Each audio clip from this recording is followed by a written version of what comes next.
2 weeks ago, when an angry, violent mob staged an insurrection and desecrated this temple of our democracy, it awakened us to our responsibilities as Americans.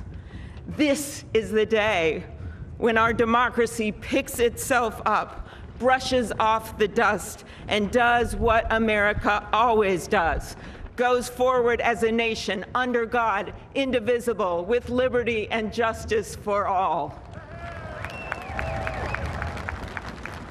This conveyance of a sacred trust between our leaders and our people takes place in front of this shining Capitol dome for a reason.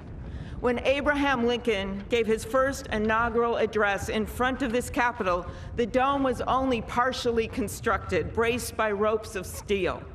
He promised he would finish it. He was criticized for spending funds on it during the Civil War.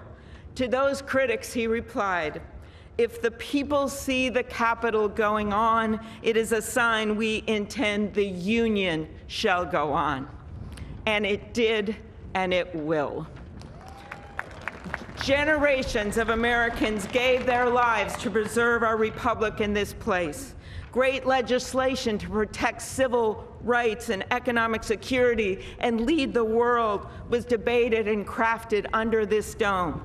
Now it falls on all of us, not just the two leaders we are inaugurating today, to take up the torch of our democracy, not as a weapon of political arson, but as an instrument for good.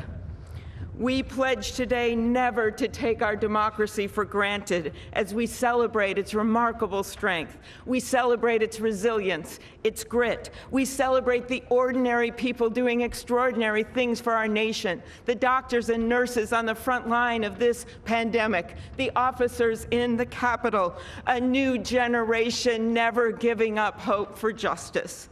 We celebrate a new president, Joe Biden, who vows to restore the soul of America and cross the river of our divides to a higher plane.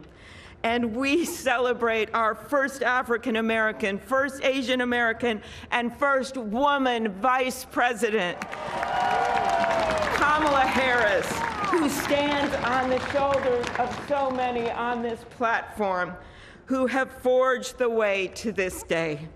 When she takes the oath of office, little girls and boys across the world will know that anything and everything is possible.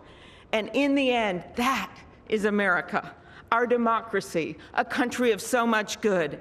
And today, on these Capitol steps and before this glorious field of flags, we rededicate ourselves to its cause.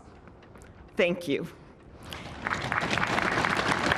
It is now my honor to introduce to you the senator who has worked with me and so many others to make this ceremony possible, my friend and the chair of the inaugural committee, Missouri Senator Roy Blunt.